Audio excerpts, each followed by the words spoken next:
Welcome back to Train Signal. You are watching the video for Lab 4, Active Directory, Backup and Restore Techniques. In this video, I will be showing you how to back up the Active Directory and how to eventually restore it. There are several methods of this. So let's get started. The specific topics will be backing up of Active Directory. We will select the appropriate method for restoration. There is something new in Windows Server 2003 known as Automated System Recovery, and I'll take you through the steps for this. And then in the recovery methods, there are two different types, non-authoritative and authoritative. We will perform a recovery using both methods, and you will be able to see firsthand the differences between the two. So let's get started with the backup tool first.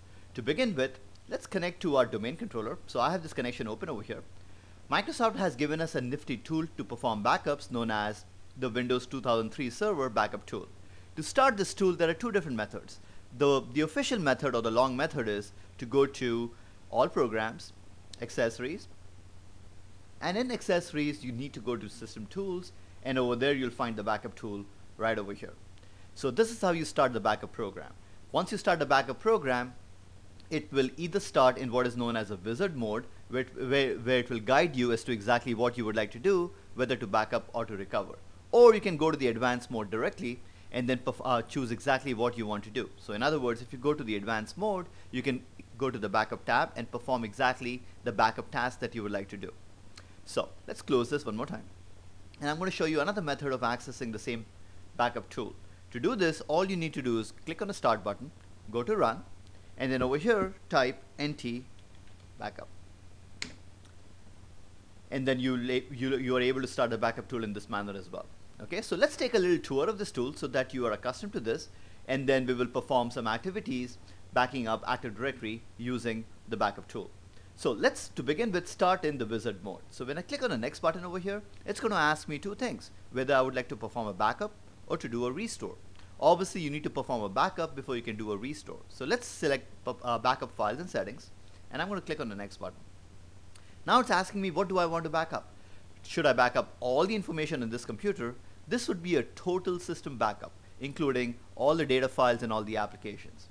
Or it will let you choose exactly what you would like to back up. So doing this will simply back up the entire computer. This way you can choose exactly what you would like to back up. In our example, let's select something to back up. So I'm going to click on the next button, and now it gives me this two-pane window. These are like two double Windows Explorer windows. The left-hand side shows the navigation bar, and the right-hand window shows the contents. So for example, if you would like to back up the My Documents, you simply click on the My Documents button over here, and then if I select this, you'll be able to see exactly what in My Documents is going to back up. Okay, I don't have much over here, so there's not much to see.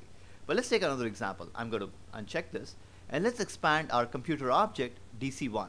So I'm going to expand this, and now it's going to show me the drives of this computer. I'm going to expand the C drive to look at the contents of the C drive. So here are my folders. I can reposition this Windows any way I want. So these are the different folders. Let's say that I would like to back up a folder known as HR. So all I'll do is simply select this folder called HR, and then it will back up this entire folder for me. Okay. Now there are no files in HR, so you didn't see anything over here. So let me uncheck this one more time and give you another example. Let's go to this folder called Office XP. I'm going to expand this folder, and you can see the subfolders and the files within it. Now let's click on this button called Office XP, and now when I select over here, it's going to show me all the contents of this folder Office XP that are selected for backup. Okay. Now, did you notice that you saw a blue check sign with a clear checkbox? There are other indications also if you've selected only some components of the folder to backup. So let's deselect this. Now let's say in this folder, all I would like to do is back up the folder called Files. So I would not like to back up the entire Office XP folders. I would simply like to back up the folder called Files. So if I select this, this shows that I've selected the entire folder called Files to backup. If I click on this, it's going to show me exactly what the contents of the folder files are. But check this out. This is showing me that I'm not backing up the entire folder Office XP, but just partial components of it. And you can see that by a gray checkbox right over here. So this gives you a lot of visual clues as to exactly what is being backed up. So in this manner, you can select exactly what you need to back up on your computer. Now, you can perform a backup right on this computer, on one of the hard disk over here on the floppy drive. Of course, that will be not enough capacity on that. You can have a zip drive to this or one of those flash drives on this, or you can also perform a backup to a remote system by actually navigating over here and then finding the share on the remote computer. So in other words, you can choose to back up something that's on a different server, let's say server 2, on DC2, and then back it up over here. Let's do that. I'm going to navigate this, and I'm going to navigate the Microsoft Windows network. I would like to navigate the benandbrady.com, and here's DC2. Okay, so I can choose to back up something on DC2 as well. And then make sure that, in other words, to back up something on a system in your network, you do not have to actually physically sit down on that computer. You can simply back up remotely. There are a few things that need to be backed up locally only, and I'll mention that as we go along.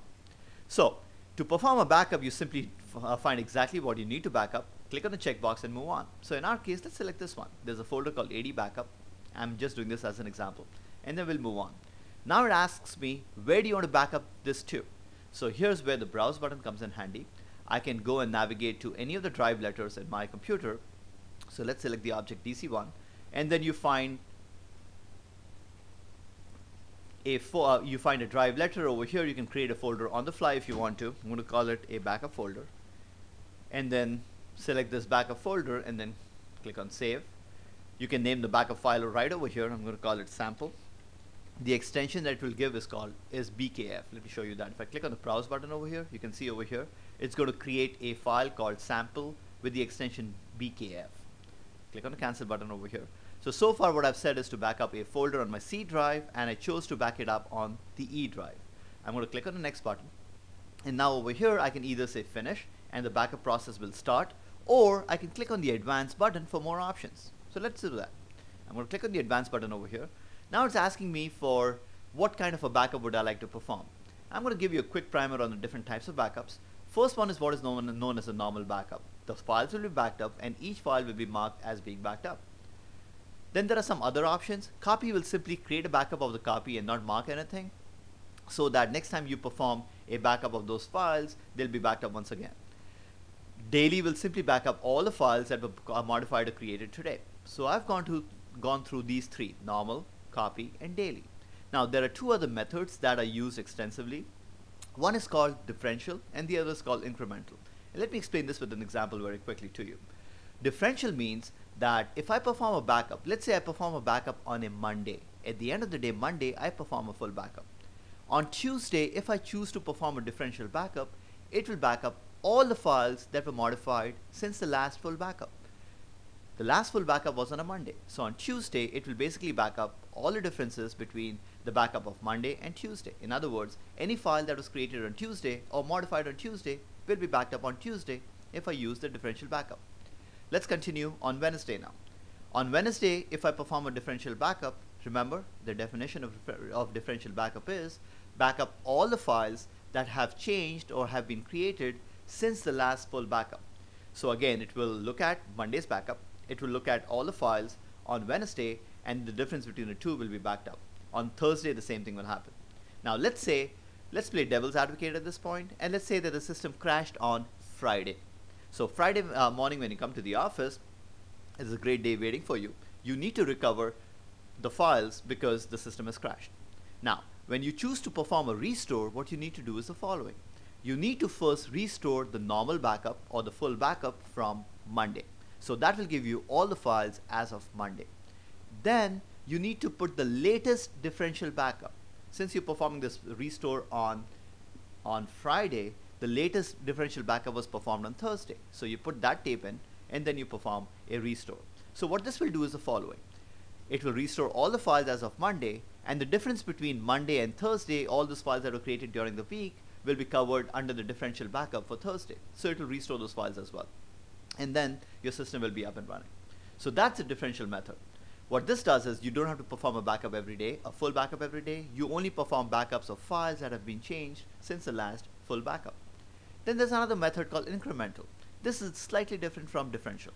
In incremental, what happens is it backs up all the files from the previous backup, and that previous backup may be either differential the previous backup may be either full backup or it may be an incremental backup. So let's take the same example again.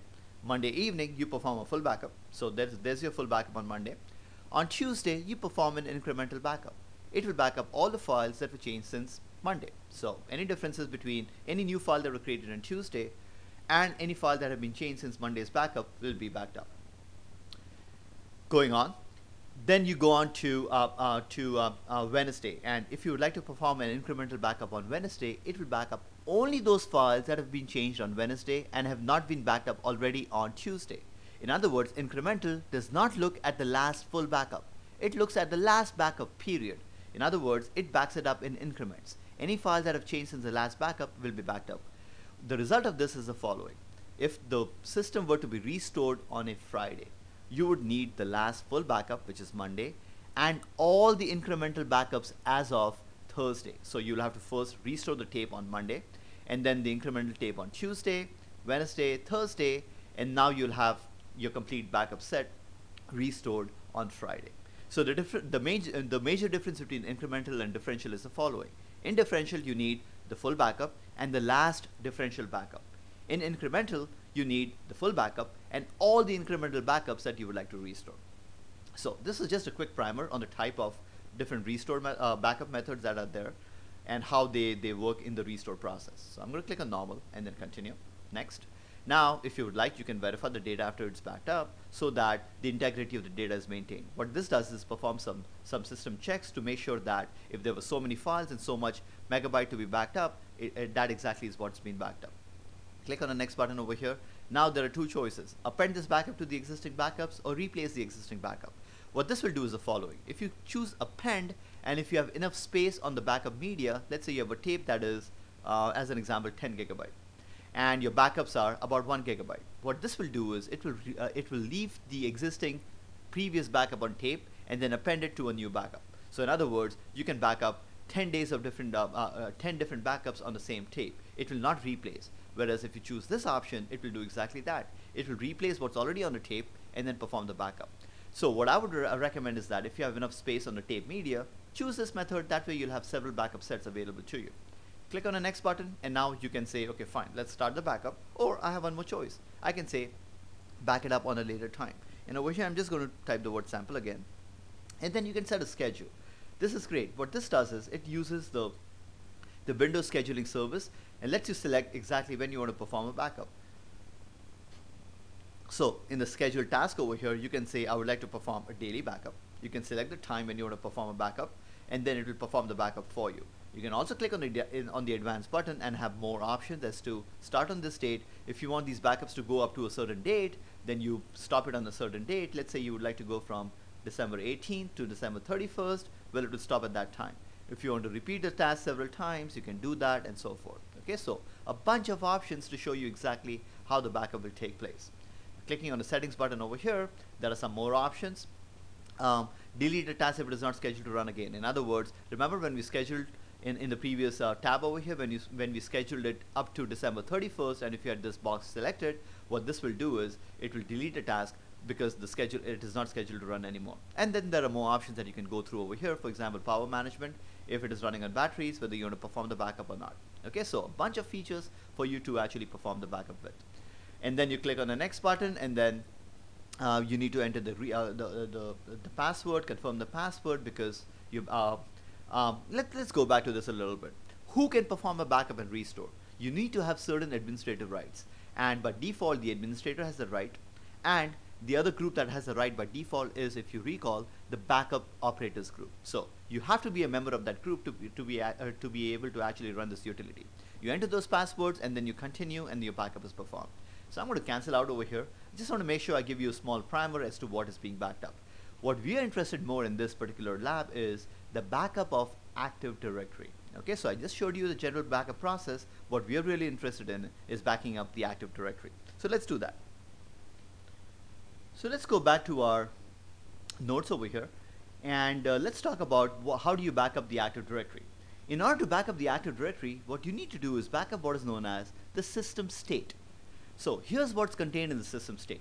In this system state, you have the information about the server installation and all the other files that are necessary and are part of the Active Directory.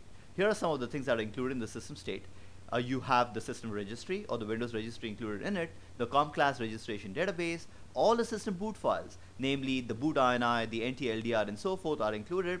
Files that are protected by the Windows File Protection System, these are the operating system files that need to be running at all times. They are included. The certificate services, so that your encryption and so forth still works after it is restored.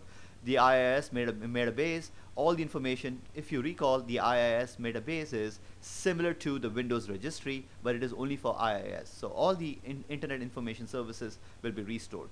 And last but not the least, only if your server is a domain controller, like it will be in our case on DC1, if you do a system state data backup, you will also be backing up all the Active Directory components. In other words, all your users, groups, security permissions, and so forth, and the Sysvol folder. The Sysvol folder is where all your policies and the GPOs actually exist. Okay, so let's take a tour of what the Sysvol is and make sure we understand exactly what is being backed up. And then we will actually perform a backup. So let's do that. I'm going to go to DC1 over here. And let's go to the C drive of this computer on DC1 and look at our system files. So going to the C drive, let's go to the system folder, which is Windows. And in Windows, there are two folders that is of interest to us. One is, just reposition this window a little bit. One is the System32 folder. So in Windows, there's a folder called System32. Those of you who are familiar with the Windows operating system know that in this folder are all the commands and all the programs that you need to run the different programs in Windows. So this is perhaps one of the most important folders in the system. This needs to be backed up, and there is also a folder called Sysvol. Let's take a little tour of this folder. The Sysvol folder is where your system volume is stored. In fact, it is shared as Sysvol. So when you go over here, here's our domain benandbrady.com, and for example, here are the policies. These are all the GUIDs or globally unique IDs for each of these policies that we've created in labs in the series, in the Active Directory server series. And if you go to each one of these, you'll find there are several folders, and in there are different settings for the labs that we've created. Okay, so all this needs to be backed up, including the users and groups and so forth. So you cannot back up the Active Directory directly by going into Active Directory tools, such as the tools that we've used are Active Directory users and computers or group policy management and so forth. You cannot back up the Active Directory going over there. You need to back up by going to the backup tool.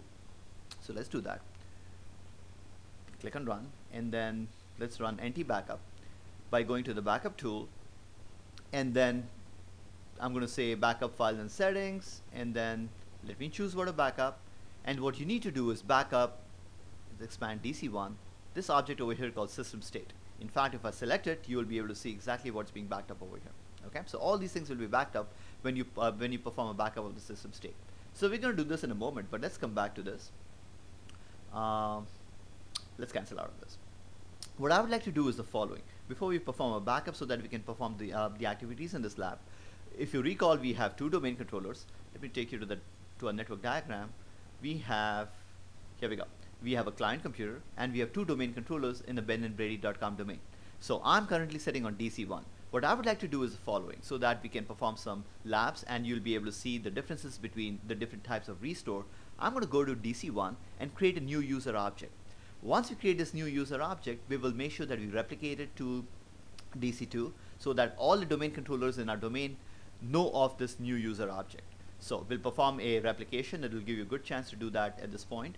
And then we will perform restore, and you'll be able to see the differences between restore depending on how you perform it. So let's do that. The first thing I'm going to do is I'm going to go back to DC1 over here and create a new user object. So let's go to Active Directory, users and computers.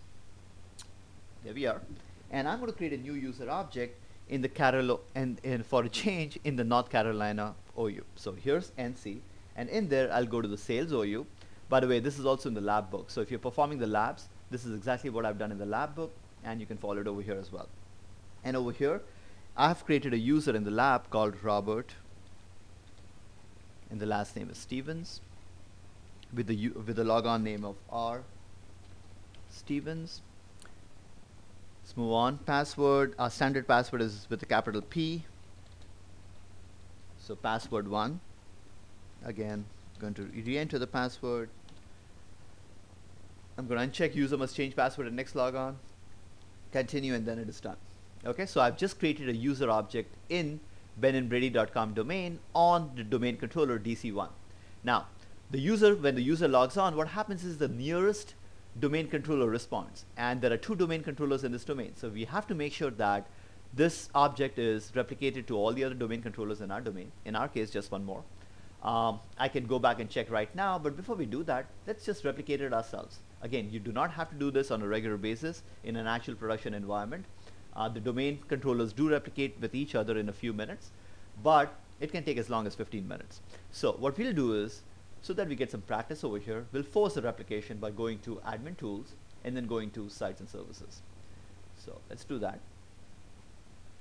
And in order to replicate, let me give you a little tour of this one, because I'm using this particular tool for the very first time in this training CD. In Active Directory sites and services, there is an object called sites. If you have just one site, like it is in our case, you expand that. That's the default first site name. You expand that, and in there will be different server. You expand that, and in our case, there are two domain controllers, DC1, DC2. So let's go to DC1, and then click on this. If I click on the NTDS settings on DC1, it tells me I would like to replicate from server 2 to server 1. Actually, what I would like to do is replicate from server 1 to server 2. So I'm going to go to DC2, select this object, say replicate now. If I get this message, Active Directory has replicated the connections. That is a good message. Let's go back and do it the reverse way also, so that in case there are any objects sitting on DC2, they are now replicated to DC1. And now I have all the objects in Active Directory available on all the domain controllers. Let's verify that. I'm going to close this. To verify this, we need to go to DC2. So let's go to DC2. Okay, it's making the connection now. And what we will do is go to Active Directory users and computers and see if the user object Robert Stevens that I just created is present on DC2 as well.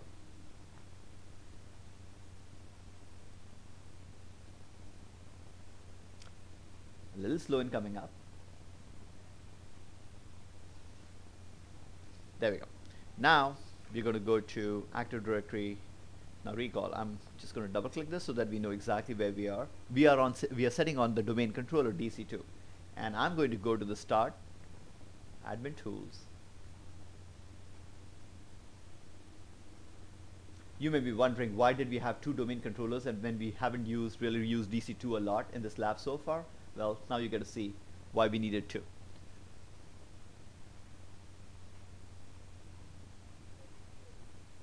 Okay, now if I go to, where did we create a user object? North Carolina, in sales. And there we go. Robert Stevens has been created over here as well. Okay, so our domain is in sync with each other. I'm going to close the connection for DC2. I really don't need it at this point, and I'm out. Okay, so our user object has been created over there. So let's perform a backup. What I'm going to do is the following.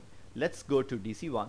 And then over here in the C drive, I've already created a folder called AD backup. All right. So what we are going to do is we're going to actually perform a backup and put our backup of the Active Directory in this folder called AD backup. Okay. So let's perform the backup now. Now it's going to be fast because I've already explained to you these steps. So let's do it quickly. NT backup. By the way, if you do not want to follow the wizard, not a big deal. You can click on the advanced mode, and we'll do it this time. And then you simply go to backup, and we're going to tell it to back up the system state. By the way, before I continue this is important for you to know. Remember what I said? You can back up a folder on any remote system. However, to back up the system state, you have to perform this process locally. In other words, setting on DC1, I cannot back up the system state for DC2. Okay, so that's an important point to note. And here everything has been selected for us. Now it wants to know where I want to perform the backup to. I'm going to click on the browse button over here, and then let's go to the C drive, and in the C drive let's select AD backup. And what am I going to call it? I'm going to call it AD. I'm just going to call it Active Directory. Okay, click on the save button over here. And I think we've given it all the information. By default, the backup is normal. When we ran through the wizard, it asked us too many questions. Now it won't. Now it's asking me whether I want to append or replace. I just have one. It doesn't matter. I can schedule if I want to. I can go to the advanced buttons, and we can go through the options that we spoke about before. Let's just start the backup. Just to give you some idea over here, it's going to take a few minutes, number one. And number two is, The backup size, depending on the size of the Active Directory, can be anywhere between about 250, 300 megabytes, all the way to several gigabytes, depending on, of course, how many objects you have in the Active Directory. So this process is going to take a few minutes. What I'm going to do is pause the video over here at this point, and once this process is finished, we will continue and take on from that point forward. Welcome back. The backup process just finished, and actually it did not take that long, just because we don't have a lot of users and groups and policies on our domain. So it took about 3 minutes and 10 seconds over here, and it gives me a report. If I would like to read that report, you can print this out or save it, and I'm going to click on the close button. What I did offline was that I also started I started a system state data backup on DC2 as well, okay, to save us time. So it's going to finish in a few seconds, and now I have a backup on DC2 as well, because eventually in the lab that I'm going to perform, I'm going to use this backup. Now let's talk about restore a little bit. So while this is happening in the background on DC2, let's go back over here to our notes, and let me explain to you how the restore process works. In order to restore, what you need to do is the following. You need to start the domain controller in what is known as the advanced startup mode. So you may have done this in the past. When you shut down the computer and then restart and press the F8 key, you see a screen that is similar to this. Let me take you to the screen. There we go. And then in the F8 screen, it gives you different options. If you're sitting on a domain controller, one of the options will be Directory Services Restore mode, Windows domain controllers only. So in other words, you have to start the domain controller in this mode. And here's the reason why you have to do this. Active Directory is a database. You're trying to restore a database. A database cannot be restored if the file is already open. So when you start your computer in the normal mode, the Active Directory database is actually loaded. So if the file is already running in memory, the files are open, you cannot actually replace or restore that file. Those of you who are familiar with databases, I'm sure know this concept very well. So you have to start the computer or the server in a mode in which the server is up and running and all the files are available to us. However, the directory services is not running, so that I can perform a restore. And we're going to do that in just one moment. Now, there are two types of restores. Let me explain to you how that works, and then we will actually perform the restore. The first restore is what is known as a non-authoritative restore. And this is how it's going to work. And this will be the first restore that we will perform. Once again, it's called the non-authoritative restore. Here's what happens. What I'm going to do is the following. Before we perform our restore, what I'm going to do is I'm going to go back to DC1, and then over there delete the user that we just created. If you recall, we just created a user called Robert Stevens in the North Carolina OU. We'll go over there and then delete this user. Now remember, we had backed up our Active Directory, so the backup of this user account is already present in a backup, in the system state backup that we are just performing. Okay, so I go ahead and I delete this user object. Now let's say that I would like to recover this user object, and this can happen a lot. Let's say that on a fine Thursday evening, you were working late that evening, and then by mistake an OU and all the objects in that OU got deleted. Okay, there were several objects and with different security settings on it. You have two options. You can either sit down and, if you have nodes, recover the entire OU and all the objects contained within it by actually recreating them one more time, which will take a long time, and if you have good nodes, so you know exactly what is being recovered.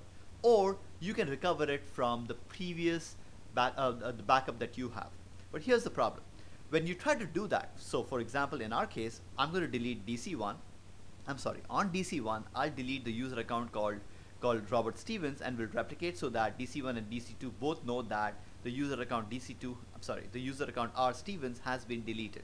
Then what we will do is we will actually go to DC2, okay, bring it up in the directory services restore mode, and then perform a restore from our system state data.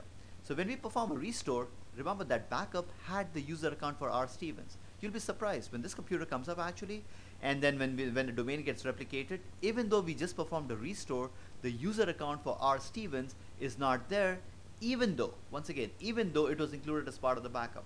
And here's why. So once again, let's try to understand the problem. I just want to make sure you get this point very clear. In your backup, you have the user account R Stevens. However, when you perform a restore, the user account R Stevens is not restored. It's really a mess up, isn't it? Okay, so you're performing a backup on a regular basis. In the event that if something gets deleted, you would like to restore it, but that user object is not getting restored. So here's why this is happening. Because we performed a non-authoritative restore, this is what happened. This backup was performed, let's say, 1 day before, all right, or a few minutes ago. Now, when you perform a non-authoritative restore, the active directory on DC2 will get restored. When this comes up, replication starts. Remember what replication is? It's going to give information from here to here and here to here. So DC2 actually sends the replication to DC1 saying that, you know what, here's a new object that is not in your database called R. Stevens. Here it is. DC1 will say that, I know you know that there was a user object called R. Stevens. However, I have more information about this user object. This user object is actually deleted. So replication will go from here to here, and actually what DC2 will do is the active directory object that it restored, Robert Stevens, will actually get deleted one more time. Simply because this DC1 has more updated active directory information than DC2. And even though this may sound vicious and terrible, it's actually a good thing. Otherwise, think about it. Let's say that the backup was performed last evening and you're performing a restore today at 12 noon. I'm sure you've created policies or user objects between this morning and noon. Alright, so if this were not the case, what will happen is that when this comes up, and if all the objects from the active directory backup were to restore over here, you will actually be using today's work. So in order to prevent that from happening, what the active directory does is it keeps what is known as a USN number or a unique sequence number, which is basically a timestamp and a stamp of how updated or how latest the object is. So when these come up, what happens is that the USN number of this is higher than the USN number for this on DC2 for the same user object, and replication actually goes from this way to this way. Okay. So for that reason, even though you perform a restore, the user actually never gets updated. So let's perform a non-authoritative restore, and then we'll correct the problem by performing what is known as, you may have guessed it, an authoritative restore. So let me show you both of these methods. So going back to DC2, let's check the progress. Here we go. Our thing has been backed up.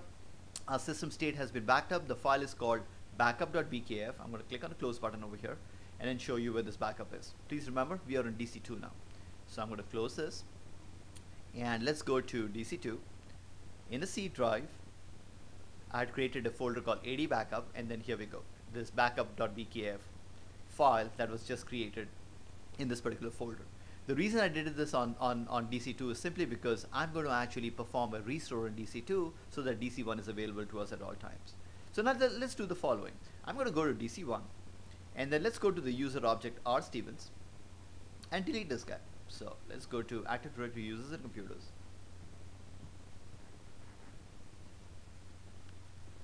I'm going to pick up R. Stevens, and remember this object is in our backup database. So I'm going to click on the delete button over here. Are you sure you want to delete this object? Yes. And it is gone. Okay. Let's see if replication actually took care of this already. If not, we will manually replicate. So let's go back to DC2 and check this out. I'm going to go to Active Directory Users and Computers. There's no guarantee whether the user object has been deleted or not. For our sake, I hope it is not deleted so that I can show you a replication and then show you that it actually gets deleted after that. Actually, we're not that lucky. Here, it's already gone. Okay, R. Stevens is already gone. It was in the North Carolina sales OU, and it's gone. Okay. In spite of that, what I'll definitely want to do is make sure that we replicate our Active Directory before we perform a restore. So I'm going to go to Sites and Services and then replicate from both DC1 as well as DC2. So here we go. We want to go from DC1 to DC2. Replicate now. Done. Once again. Replicate now. Done. Okay. Now, let's say that that was an error. Okay. We really did not want to delete the user account for R. Stevens. So now we would like to recover it. Here's what we're going to do. On DC2, we will perform a restore. Okay. So what I'm going to do is actually shut down DC2. So we're going to shut down.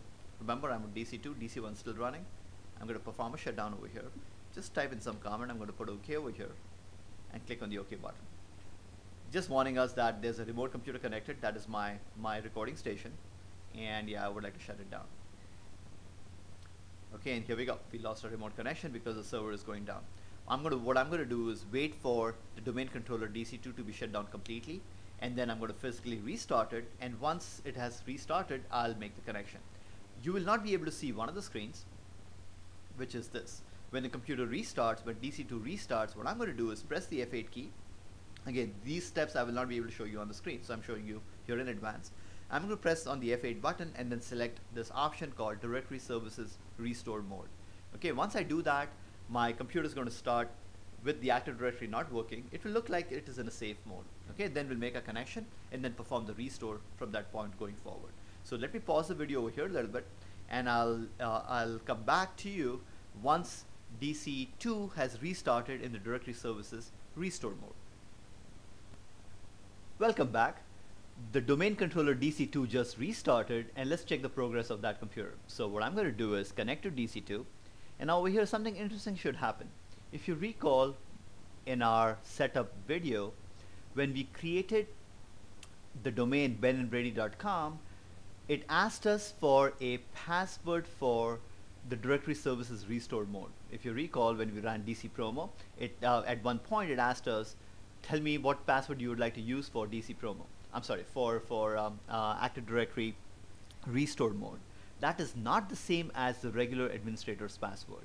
So that is why when I try to connect over here, it did not let me log in, as you can see over here.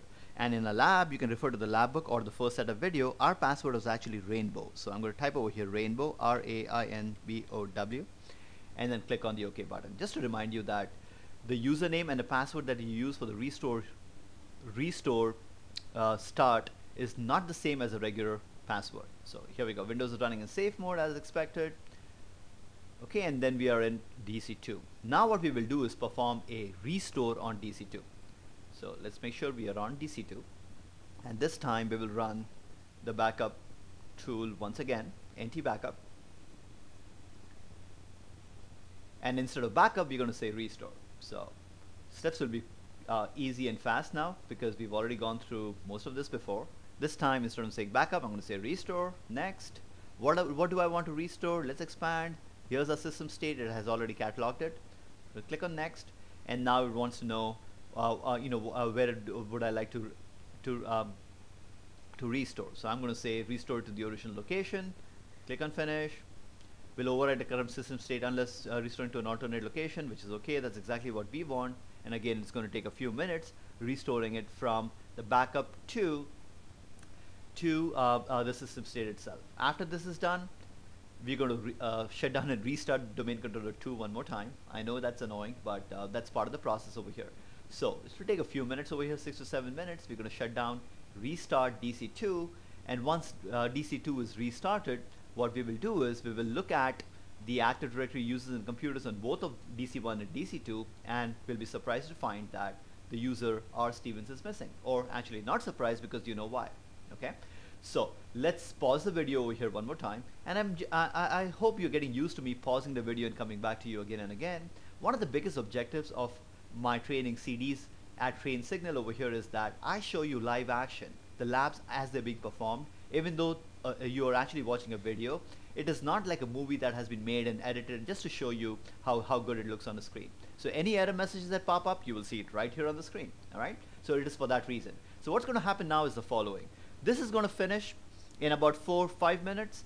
I'm going to shut down this DC2, restart DC2 normally this time, just like you would start a domain controller, just normally, and then we will connect one more time to DC2 and verify whether the user object R. Stevens has been created. So I'm going to pause the video over here one more time, and I'll join you once DC2 has restarted. Welcome back. DC2 just started, so let's go back and verify what happened there. Just to give you an idea, it took about 35 minutes. Those of you who have ever been in a situation where you're responsible for backups and restores, you know that this is not a fun thing to do, especially the restore, because after the restore process has taken place, you first want to make sure everything goes okay, and then you want to make sure that all the objects are available, all the files are available if that's what you were restoring. So just make sure that you don't delete user objects, but here's a lab that shows you what if you ever are in that situation. Alrighty, so it's up and running now, and let's verify if R. Stevens user account came back. So let's go to Active Directory users and computers.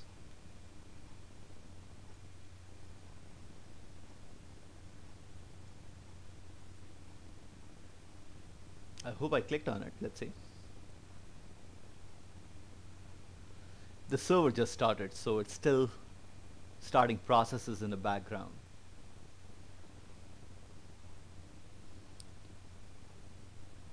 Alrighty, so here's North Carolina, and Robert Stevens is not back, even though we restored from backup. Okay, the reason it did not come back is because of the replication that I spoke to you about. So what's the solution? In other words, you have a very you're performing a backup on a regular basis, and even though you're performing the backup, the objects from the backup are not being restored simply because the replication is going in the reverse direction. Once again, just to repeat myself and to make this clear, this is actually a good thing. Otherwise, what would happen is that if the restore were to come up exactly the way it is in backup, then all the work that you have performed between the last backup and all the current work will actually be lost because the backup will replace everything else. But sometimes what you want to do is the following. You want the best of two worlds. Let's take the situation one more time. Let's say Thursday evening you performed a backup of the system state data. Alright, so you performed a backup on DC2. Now, on Friday afternoon, there was a problem that you noticed that a user object has been deleted, namely R. Stevens, and you would like to recover that. However, what you want to do is the following. You want to recover only one user object, namely R. Stevens, from the backup, and everything else should go from DC1 to DC2. In other words, from the restoration process of DC2, you would only like to recover the user object that you want, R. Steven, and everything else should go in this way. So you want the best of two worlds. You want certain objects to be replicated from here to here, and all the other objects to go from DC1 to DC2, because after all, DC2 has the latest changes that you had made in the Active Directory, and that is possible to do. It's called what is known as, to do this is what is called the authoritative restore method. So let's talk about this now. There are three types of domain restoration methods. The first one is the non-authoritative that we just did. Okay, in the non-authoritative method, you simply perform a restore, you shut down and restart the domain controller, and then let replication take care of itself. The latest objects will be reflected on both domain controllers. This is good if you have a domain controller that is not working or it is down, and you performed a backup and you would like to restore it, so that when the domain controller comes up, only the objects that have changed since the last replication are now replicated to each other. The second one is what is known as authoritative, and that's what we're going to do next. This is to selectively restore certain user accounts from DC2 to DC1. So let's see how that is done. In order to do that, what I need to do is perform a restore one more time. So what I'm going to do is shut down DC2, start the computer up in DC1. Start the computer up in domain controller restoration method. Let's do that while I talk over here, so that we save some more time. Okay, so I'm going to lose the connection with DC2 soon. So I'm going to shut it down, restart in the directory services restore mode, and this time we'll perform a second restore on DC2. Okay, so I'm going to show you all that live. Now, once the second restoration is performed, this is very, very important, folks. Do not shut down DC2 after the restoration. So in other words, it will suggest to you that you actually need to restart the server in order for things to be in effect. Just say no over there, and then go to the command prompt, and then I'll show you exactly what to do in the command prompt. So at this point, I'm going to pause the video one more time, and then start DC2, and then let's do a second restoration one more time. Back to our lab again. DC2 just restarted in the directory services restore mode. So let's connect one more time. And once again, we'll have to enter our directory services restore mode password, which is rainbow. So my connection is going to fail over here because I had saved a password. The password is rainbow. And now we're going to perform a restore one more time. That means it's going to take another half an hour to 45 minutes. This time, the restore will be performed like we did last time. The only difference is we will not restart DC2. Before we restart DC2, we have to perform some special activity in the command prompt. So I'm going to show you that, but let's start a restore process one more time.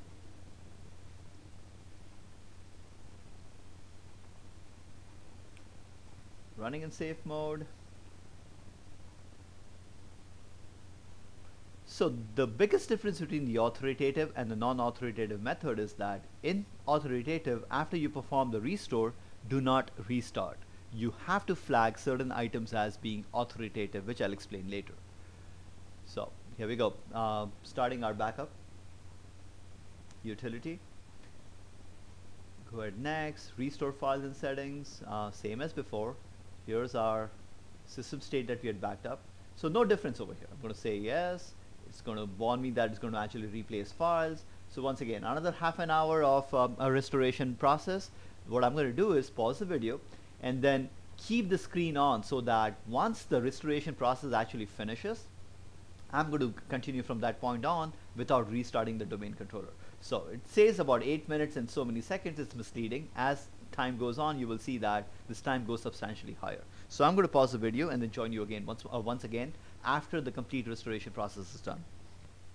Back to the lab again. As you can see over here, the restore just finished. I'm going to click on the close button, and this is extremely important. We are performing an authoritative restore. Please do not restart this computer. So do you want to restart a computer? Say no over here. And now we need to go to this to the command prompt. So let's do that. What we're going to do is the following.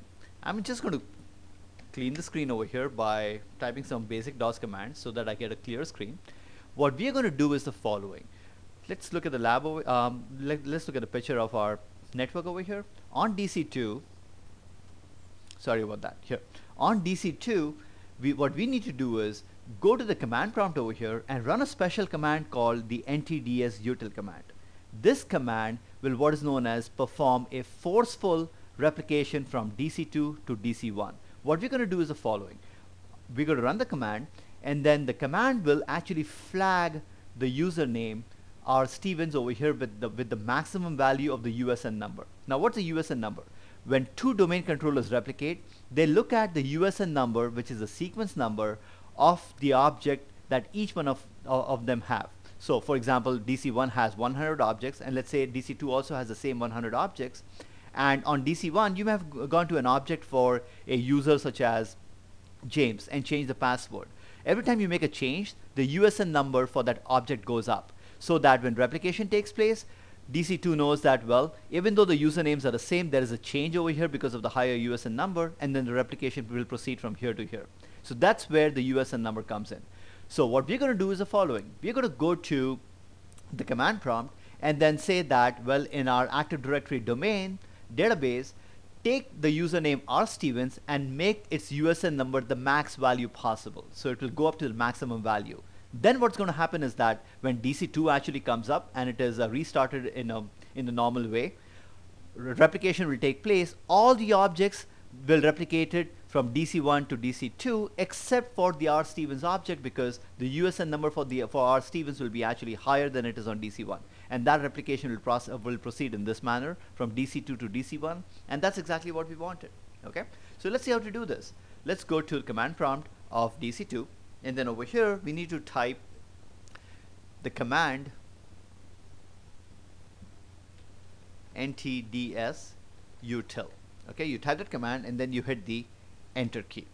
It will take you into a special mode for ntdsutil. Now over here you need to type the following command: authoritative restore. Okay, so what you're saying is you want to authoritatively restore the Active Directory, and then hit the enter key. Now over here you can authoritatively restore everything, the entire database, or you can just take a subtree or a sub portion of the database, namely the username R Stevens, and then restore that only. And usually that's what you'll be doing. If you want to restore everything, then there's a different method. All you'll do is take this database, go to a different domain controller and restore it over there, so that everything is authoritatively restored from this one to the previous one. So what we want to do is authoritatively restore just one user account. In order to do that, you need to type the command restore subtree.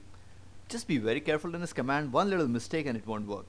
Okay, and then over here you need to type the distinguished name of the user object that we deleted. So in our case it is, and you need to put this in quotation marks. So I'm going to start the quotation mark, and then it is CN, basically meaning common name, equals Robert Stevens, that was the name of the user object that we had deleted, comma, OU equals sales. I'll explain this once I finish typing. What this, you may be familiar with the distinguished name. If not, I'm going to explain to you soon. And the sales OU was in the North Carolina OU, so we'll do that. And then all this was in the domain controller, or rather in the domain Ben and Brady comma DC equals com. Let me make sure I got this right. So restore subtree, we want to restore a certain object, and then the distinguished name of that object. The distinguished name is the full name or the name of the object along with its location in the Active Directory tree. So in this case, we have a username called Robert Stevens, and that is indicated by CN, naming meaning common name. This is the language of the directory services. Comma OU is equal to sales. That means this user account Robert Stevens is in the OU sales. Comma OU is equal to North Carolina. Comma DC, which is domain domain component, benandbrady.com. You can't actually see it over here, but let me take you over here to the screen. So it's getting chopped off over here. Let me just reposition this well. benandbrady.com and comma DC is equal to com. So basically you're giving the full path for the user object Robert Stevens. Now let's see if this works. So I'm going to run this command. Let's make sure we're at the end of the line. There we are. Okay. And now I'm going to hit the enter key. So let's move this arrow out here. And then let's see what it's going to prompt us that you're going to actually perform an authoritative restore. Would you like to continue? We're going to say yes. And now let's hope for the best. It's opening up the Active Directory domain database called the DIT database. If you recall, the name of the database file is ntds.dit. It's trying to open it up. And in there, it's trying to locate the user object called rstevens. And it's going to actually update its sequence value to the max value. So let's see if we can follow this. It opened up the database, it found all the records, it found the record that we needed. There was just one record that matched the criteria that we set over here. It found it and it updated it, it found the record to update, it successfully updated it, and it says authoritative restore completed successfully. So we're done with this step. Alright, now I'm going to click on the quit button. Or rather type quit, because we're in the command prompt, there's no button to click, and then click on this. Type quit one more time, and then we should be out of our command prompt. We'll cancel the screen here, and then restart the domain controller this time normally. So I'm going to start, shut down, and then go ahead and restart this. And then of course you're going to lose a connection on DC2 as expected. And as the domain controller is booted up, let's see what we have done so far, and so we understand clearly as to how to perform our restoration if needed. So here are the three different methods: non-authoritative, authoritative, and then the third one is just a special case called primary. In actuality, there are just two methods. Primary is just a special case of of these two. So what is non-authoritative? In non-authoritative, you simply restore the domain the domain directory database over here on DC2.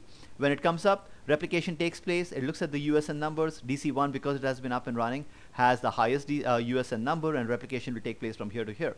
This is great if you want to simply give all the new information to DC2, so that it will get the domain values from DC1 to DC2. However, if you would like to actually forcibly restore something from backup, this will never work, and we saw that in action because DC1 thinks that the user object is deleted. Even though DC2 has different information, the replication will actually go from DC1 to DC2, and it will never take place. So comes in the next method known as the authoritative restore. In authoritative restore, what you do is, after you perform the regular restore on DC2, you do not restart the computer. Now you're going to go to the command prompt, and in the command prompt type the ntds util command, and then say restore subtree. Type exactly the command that will restore the objects that you want, and will flag it with the highest USN number. Once that is done, the server will shut down, restart normally, and when it comes up, now what will happen is all the replication will go from DC1 to DC2, except for the user object rstevens, whose replication will go from DC2 to DC1. These are some critical components that you need to understand. Otherwise, you'll go nuts. You'll spend all the time trying to make sure that your domain is backed up properly, but the user object that you want will never ever get replicated in the right way, and hence will never be restored. So hopefully you're never in a situation where you have to do all this, but if you do, now you're completely armed. I highly recommend that you practice these labs, because the first time you do them, you'll see that sometimes it doesn't go very smoothly. You make a small slight mistake typing the user objects a little bit differently, and it doesn't work, or you do not know exactly what you're trying to restore. It doesn't work. Also, I highly recommend go to the ntds utility and read up the help file for it, so that you know what different commands are available for it. Okay, but what I've shown you should be sufficient to restore exactly the object that you want from backup and put it back in your active or live directory database. One last comment over here. The last command that we typed with the NTDS utility, namely the restore subtree and then the common name and so forth, please be very, very careful with that command. Silly mistakes like missing the quotation marks and so forth have sometimes caused a lot of problems, and your command is fine. It's just that it is out of syntax slightly, and this command is completely unforgiving. It will not tolerate any little mistake that you've made. It will not try to correct itself. You have to type it exactly the way it is. This is not in the notes anywhere, or may not even be entirely true. But I think that this command is also highly case sensitive. Not just the command, but everything else that there is in it. I've encountered problems where, for example, when I type Robert Stevens, if I don't use the capital R for Robert and capital S for Stevens, if I just type it in lower cases, sometimes it does not pick up. Again, that may not be entirely true, but I highly recommend. In fact, in a good domain, you should have some naming conventions in any case, so that little things like these should not prevent you from actually restoring the database. So I've been talking in the background. As I've been talking, I've restarted server or domain controller 2. I don't know if it is up and running, but let's check it out. I'm going to minimize this, and let's make an attempt to connect to DC2 and see what has happened. So I'm going to go to DC2 this time. And if the connection is made, it is up and running. Not yet. Okay, so it still needs a few more minutes to start. Once it starts, I'll connect to it and then take you over there. So I'm going to pause the video, perhaps for the last time in this particular video, and then let's finish this process of restoring. Okay, I gave it a minute or two, and I've watched on my physical screen that DC2 is up and running. Let's connect to it now. It's attempting to connect to it. Successful this time. And remember, we started the computer DC2 in the normal mode. So this time my password is not rainbow, so it should connect automatically. I'm letting you know of these little things so that when you see a message pop up on the screen, it's not entirely a connection problem like a lot of people may just put it to. You got to know exactly what's taking place and why certain things are working and not working.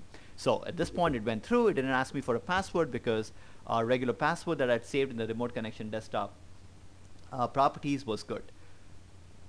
Alrighty, let it come up. And I just hope after this long exercise, you only saw the recorded portion of it because I was pausing it. There were 2 restores. Each of them took between half an hour, I would say between 30 to 45 minutes.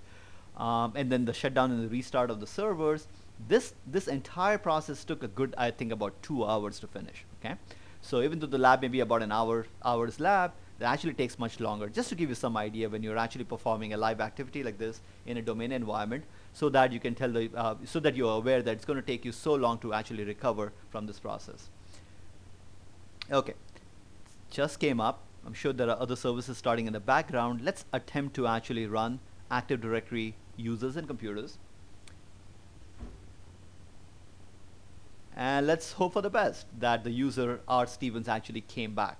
So let's click on Active Directory users and computers.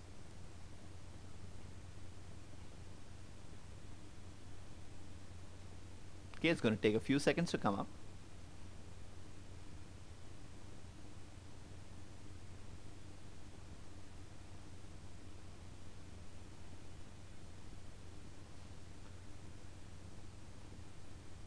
Few more seconds, I believe. Also, the other thing you must be aware of also is that because we performed a restore and restarted the domain controller, these things are running a little bit slower because remember, in the background, DC1 and DC2 are very busy. Actually, I didn't have to do much. Right here, you can see it right away. So this lab worked perfectly. DC1 and DC2, like I was saying, are busy replicating with each other, and in fact we didn't replicate ourselves. All right, I'm on DC2 and it got the object. Actually, the true test is to see if the same object is actually there on DC1 as well. Remember, DC1 did not have this user object, so let's go to DC1 and check that out as well. Let me log in one more time. Okay, here's a moment of truth. North Carolina sales, not there. Very good. So let's replicate and see what happens. So I'm going to minimize this. And actually, you can do it right from DC1 itself. So we're going to go to Start, Admin Tools, Sites and Services. And what I'm going to say is that replicate from DC2 to DC1. Let's see what happens. There we go. It's done. Let's replicate the other way too. Again, this would have taken place in any case, but for the purposes of this lab, we are pushing it at this point. so that we see all the objects that we would like to. Again, it's not there. I'm going to click on refresh, which is the F5 key on my screen. And here we go. I simply refresh my screen and I see Robert Stevens in, let's make sure we are in DC1. Here we are. Okay, so DC1 as well as DC2 has a user object R Stevens. I'm showing you the same thing in different ways just to make you aware that this is actually working. It's not that only DC1 had it because we did a restore in DC1 and DC2 does not have that user object. So those were the long steps that you needed to actually perform a restoration. Hopefully this was very beneficial to you. This is something that you do not need on a regular basis. I would know these steps well. Practice this one, practice this a couple of times. Keep the notes handy so that if you ever need these methods, it is available to you, especially that ntdsutil command. Alrighty, so we did non-authoritative, we did authoritative, and the last one is primary. Primary is simply saying that it's a special case of these two, as I said. Primary is that, well, in our case, what actually happened was DC2 is where we restored. Let's say both of these domain controllers are not available. We would like to build a domain up from scratch. In other words, DC2 is, let's say the machine is physically damaged. DC1 you had a backup and now you'd like to restore it. So that is what is referred to a primary restore. What primary restore does is actually restores it on the first domain controller in the domain, so that when this comes up, and then what you do is there are two options. The first option is you can go to a second machine, which is DC2, and over here install the Windows server operating system. How do you install that? Well, you have several options. If you recall, you can do it either using RIS, or if you have a ghost image, that will be handy too. So quickly put back the operating system, go through the DC promo process. That would be option number one. And then once DC promo is done, DC2 will contact DC1 and then get the Active Directory like we saw in the setup lab. Okay, that's one option. The second option is take the backup from here, put it over here, do a restore. It will get everything from the backup and then do a replication so that it gets all the other objects back also. So this is the way of actually building up your domain once again. So here were the three methods, and we did extensive labs on all these three. So to wrap up this video, let's talk about what we have actually accomplished. I showed you how to use the backup tool and to start it up in different ways. I showed you how the backup tool can also be used for scheduling tasks automatically if you need to. Then we talked about what is contained in the system state directory. We went through all these different objects, and it is important to note that to back up the Active Directory, you do not use an Active Directory tool directly. You have to use the Windows Server 2003 backup tool. Then we talked about the authoritative and the non-authoritative restore. That leaves us with one last topic, which is ASR, Automated System Recovery. This is not directly related to Active Directory, but I threw in this topic over here so that you're aware of this. This is new in Server 2003. This is what it does. If you look at the backup process, everything is great. In other words, you can say that I would like to back up the entire system. Wonderful. Now, the problem is what happens when you try to restore. Here are some issues. So I have a backup, let's say sitting on an external hard disk or a tape drive. So I have a physical backup in my right hand over here. Now I would like to actually restore it to a new domain controller simply because, well, my domain controller, the hard drive is crashed or the hardware is unavailable. So what do? I go to another system which has a blank hard disk on it.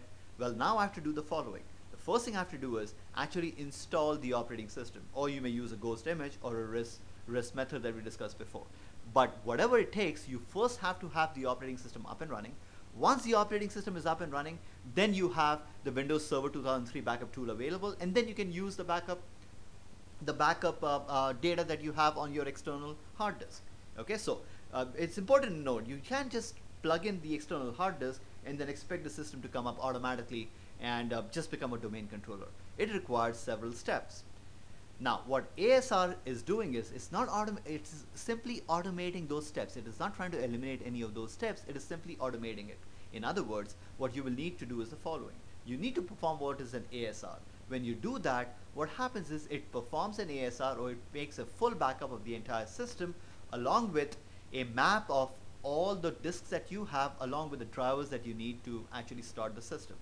All that is backed up. The minimum of that backup is about 2 gigabytes. So you better have a good a second hard disk in your computer or an external device available so that you can store all this information.